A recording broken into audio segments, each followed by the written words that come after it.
Assalamualaikum warahmatullahi wabarakatuh. Waalaikumsalam warahmatullahi wabarakatuh. Ya, apa kabarnya? Alhamdulillah sehat. Syukur alhamdulillah sehat ya Pak. Kesempatan ini kita akan mengadakan sesi coaching. Sudah tahu apa itu coaching? Belum tahu ya. Saya jelaskan dulu mengenai coaching yang akan kita bahas nanti. Coaching adalah suatu percakapan yang intensif di antara kita. Saya sebagai coachnya, kamu sebagai coachingnya.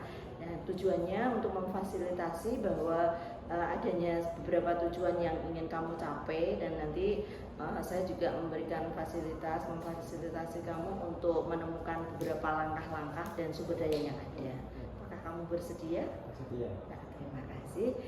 Dalam sesi coaching ini nanti kita akan membahas mengenai tujuan, kemudian langkah-langkah yang akan kita tempuh, dan juga sumber daya yang ada pada diri kamu.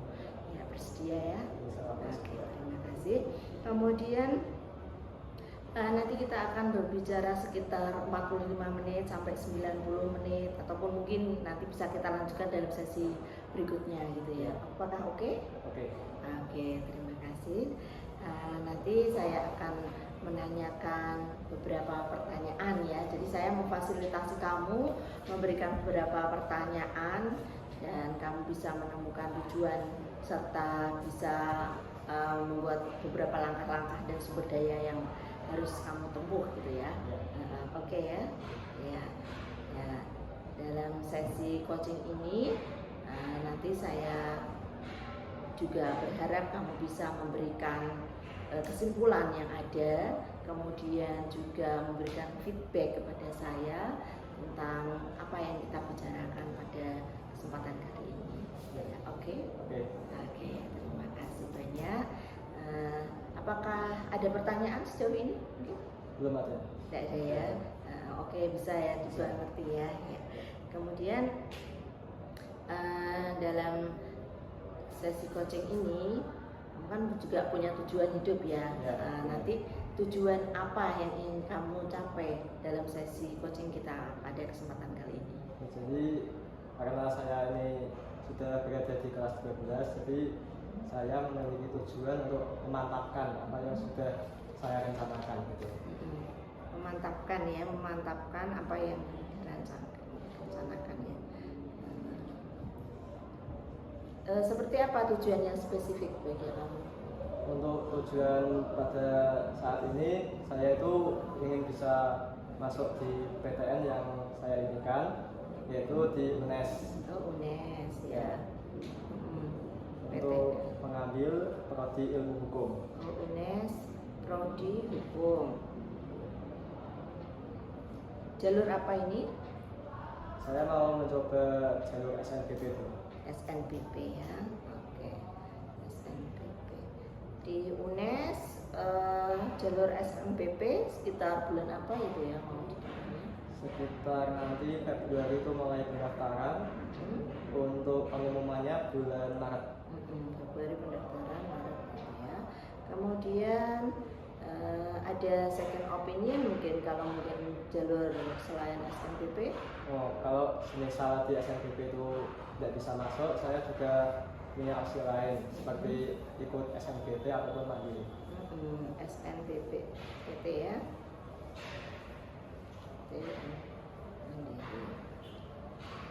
Ya. Apakah tujuan ini bisa diukur? Insya Allah saya bisa. Bisa mengukur ya. Ukurannya apa itu? Jadi untuk SNPP ini kan kemarin juga ketika penerimaan raport sudah diinformasikan, sudah dihitungkan rata-ratanya. Jadi dengan nilai yang saya punya, insya Allah saya bisa masuk lewat SNPP. Oh gitu. Rata-ratanya berapa itu? Rata-ratanya 88,28. 88,28 ya. Ini ukurannya bisa masuk ke prodi hukum ya. Ya.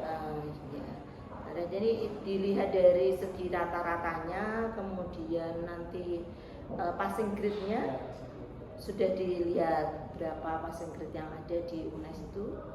Kalau passing grade-nya kemarin 87, insya Allah sudah bisa. 87 sudah bisa. Berarti ini 88 sudah lebih ya. Ya, 87. Cuma kan belum pasti ya. Jadi kita punya ada second opinion selain itu ya. Kemudian tadi bisa diukur, kemudian apakah ini achievable? Maksudnya bisa kamu raih kan? Ya. Bisa diraih ya, yakin bisa diraih ya, yakin bisa diraih. Kemudian apakah tujuan kamu itu relevan atau penting sekali dalam hidup kamu itu? Ya, ini tujuan yang penting karena kan setelah kuliah ini juga menentukan masa depan. Jadi saya tuh punya cita-cita mungkin setelah habis lulus dari jurusan hukum, saya bisa jadi penegak hukum, baik hakim mungkin atau jaksa, ataupun bekerja di perusahaan-perusahaan sebagai legal staff. Oh, bagus sekali ya cita-citanya penegak hukum ya. Kemudian ada relevansinya ini ya, penting sekali terusan penegak hukum. Terus motivasinya gitu apa berarti kalau mau jadi penegak hukum kenapa nggak pilih jurusan yang lain atau bagaimana gitu? Jadi saya itu mau apa kan hukum di kita itu agak sedikit kacau ya akhir-akhir ini. Hukumnya. Jadi saya itu punya keinginan supaya hukum itu bisa adil, ditegakkan ya, adil gitu ya. Bagus sekali. Tanpa pandang bulu. Iya. Terus waktunya tadi berarti kan antara SNBP sama SNBT kan berbeda. Ya, terus deadline-nya untuk yang SNBT itu kapan? Kalau SNBT itu pelaksanaannya April sudah mulai. Pelaksanaan April ya. Walaupun kita sudah yakin mau bisa mencapai ke SNBP, tapi bisa juga dengan SNBT-nya dengan usaha-usaha yang kamu miliki. Bagaimana usahanya lebih lanjut gitu ya. Oke, April nanti ya 2025. Kemudian apa permasalahan atau hambatan-hambatan yang kamu hadapi selama ini gitu? Kalau hambatan selama ini mungkin saya tuh masih agak punya rasa malas buat belajar. Jadi selain itu juga kan saya nggak ada les atau apa-apa, jadi mempelajari materi sendiri di rumah itu juga kadang agak kesulitan. Oh gitu ya, itu penyebabnya apa kok malas gitu? Kalau malas itu salah satu faktornya ada distraksi dari HP itu sendiri. Oh HP-nya, Ya. HP-nya ngajak itu ya di buka-buka terus ya. gitu ya, scroll apa TikTok apa gitu. Ya. Terus mungkin dari penyebab HP lainnya lagi apa? Kalau lainnya itu juga faktor lingkungan juga kan di lingkungan rumah saya juga punya teman-teman sebaya dan mereka juga beda sekolah. Kata-kata mereka itu SMK, jadi yang lulus langsung bekerja. Nah kadang tuh mereka ya suka ngajak-ngajak main gitu, kadang sore kan manggil ajak main. Nah jadi itu juga sedikit mengganggu waktu gitu ya, kamu untuk belajar terus tapi mau belajar kan lingkungannya seperti itu ngajak kemana gitu ya. Oke, ini dari usaha kamu mungkin dari SNBT tadi ya, terus hasil yang ingin kamu peroleh gimana? Kalau hasil yang ingin saya peroleh itu kan saya pengen bisa kalau semisal nggak SNBP saya bisa lolos lewat jalur SNBT. SNBP juga SNBT lolos ya. Kemudian ketika kamu pengen di SNBT lolos ya, walaupun kamu tadi nilainya sudah bagus, SNBP bisa insya Allah bisa masuk, tapi kan juga ada usaha lain ya. Adakah ini ya apa ya sumber daya yang kamu miliki untuk masuk di SNBT itu tadi? Ya jadi saya kemarin tuh beberapa waktu yang lalu saya udah mulai belajar untuk nyicil materi SNBT. Jadi saya lihat materi dari YouTube, di IG juga ada. Selain itu juga ikut tryout yang diadakan. Bagus sekali ya. Itu dari YouTube, tryoutnya itu dari itu Twitter apa? Dari Instagram. Instagram, ya. Kayaknya di Instagram ya. Nggak ikut yang offline apa bagaimana? Cuma ikutnya yang dari online saja, gitu ya. Kenapa milih yang online tidak yang offline gitu? Sama guru atau sama di bimbel kan banyak gitu ya, gimana? Yang pertama kalau online itu kan biasanya tuh banyak yang ngadain gratis. Oh yang gratisnya ya. itu pelaksanaannya juga fleksibel biasanya. Jadi misal tryoutnya dibuka, kita bisa ngerjain di kemudian hari, nggak ada batasan waktunya. Selain itu, kalau online itu kan kita bisa langsung tahu hasilnya begini, ini pembahasannya gitu. Sedangkan kalau offline itu biasanya ada biaya pendaftarannya, karena buat nyewa tempat buat tryout. Iya ya, biayanya ya Iya, mempengaruhi itu biaya. ya. Jadi kamu milih yang online gitu ya. Jadi efeknya apa itu? Setelah kamu mengikuti yang online terus belajar sendiri itu efek nggak, gimana efeknya itu? Ya itu ada efeknya. Jadi kan Gitu. setelah beberapa kali ikut tryout, jadi saya tuh paham, oh ternyata ini materi yang diujikan dan sama sekali nggak ada yang sama dengan materi yang di sekolah. Beda semua Beda. itu materinya Ya. sama yang SNMPTN untuk sekolah gitu. Ya jadi saya harus belajar lagi untuk memahami materi-materi yang diujikan. Bagus ya. Terus kiranya itu ya yang saya pertanyakan, beberapa pertanyaan cukup sampai di situ. Kita ke kesimpulan.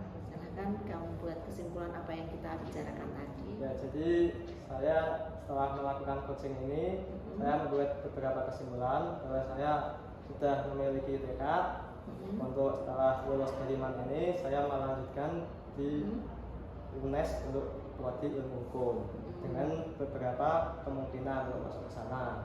Yang pertama saya akan mencoba lewat SNMPT, terus jika tidak bisa lewat SNMPT dengan usaha yang sudah saya lakukan juga. Mungkin kalau masih kurang ya lewat mandiri gitu. Bagus ya, lewat mandiri juga ya. Ya. PTKIN apa itu tadi? SPAN PTKIN? Kalau SPAN PTKIN saya nggak ikut. Nggak ikut. Ya, fokusnya di PTN. Fokusnya di PTN jurusan hukum ya. Ya. Bagus sekali, cita-citanya semoga bisa tercapai ya. Terus saya mau menanyakan lagi mengenai action plan, langkah-langkah selanjutnya mungkin bisa dijelaskan lebih mendalam lagi gitu, selain apa yang kita bicarakan tadi. Ya, untuk langkah-langkahnya itu saya sekarang sudah mulai menyiapkan materi-materi, jadi saya belajar banyak dari YouTube, kemudian materi-materi itu saya rangkum dan saya pelajari. Selain itu juga saya sudah mengikuti beberapa tryout dan saya akan mengikuti tryout yang akan dilaksanakan sebentar lagi. Tryoutnya sudah berapa kali diikuti? Mungkin sudah ada 5 atau 6 kali. Oh sudah 5 atau 6 kali yang diikuti ya. Ya. Terus setiap tryout itu nilainya bagaimana? Ada kenaikan atau bagaimana? Mungkin kalau yang pertama kali itu kerjain tapi nggak selesai, jadi hasilnya agak buruk. Terus yang kemarin-kemarin itu sempat sampai nyentuh skor 413. 413. 413 itu udah tinggi apa masih? Itu masih rendah. Masih rendah ya. Tapi yang, targetnya kamu bisa berapa? Tapi yang kemarin itu kan sudah tryout yang terakhir kali, terus skornya 575 ya. Untuk targetnya mungkin sekitar 620 ya. Memang di passing grade-nya sekitar segitu. Ya, sekitar. Apa enggak lebih tinggi lagi, bisa mencapai ribuan mungkin atau enggak ya? Enggak, kalau passing grade-nya itu segitu ya. Bagus sekali ya, kamu sudah hampir ya 575 kan, langsung semangat ya belajarnya, kemudian ngikutin tryout terus latihan soal gitu ya. Terima kasih sekali untuk kamu bisa sudah memberikan kesimpulan, kemudian menjelaskan action plan. Sekarang saya berharap kamu bisa memberikan feedback kepada saya untuk kedepannya saya memberikan coaching yang lebih baik lagi. Ya. Jadi sebelumnya saya mau mengucapkan terima kasih dulu sama Miss Angie karena sudah mengadakan sesi coaching ini. Sama-sama. Ya, karena kan tidak semua guru menyediakan fasilitas coaching ini. Untuk saran saya ke depannya mungkin Miss Angie bisa lebih merinci lagi untuk soal-soal atau pertanyaannya. Selain itu juga bisa memberikan saran atau kritikan kepada murid yang di coaching. Oh gitu ya, ya. Nanti saya akan usahakan. Nah, cuma untuk saran, memberikan apa ya, nasihat gitu tuh cenderungnya bukan ke sebagai coaching ya. Nanti sebagai coach itu jarang memberikan nasihat-nasihat. Kita cuma memfasilitasi untuk menemukan tujuan, kemudian langkah-langkah dan sumber daya yang ada pada diri kamu. Dan saya berharap nanti kamu bisa berpikir lebih lagi ya, lebih dalam lagi. Kalau mungkin ada sesi coaching berikutnya bisa kita adakan lagi ya. Terima kasih waktu yang sudah disediakan dan kamu bisa meluangkan waktu untuk coaching ini ya. Ya, sampai jumpa. Assalamualaikum warahmatullahi wabarakatuh.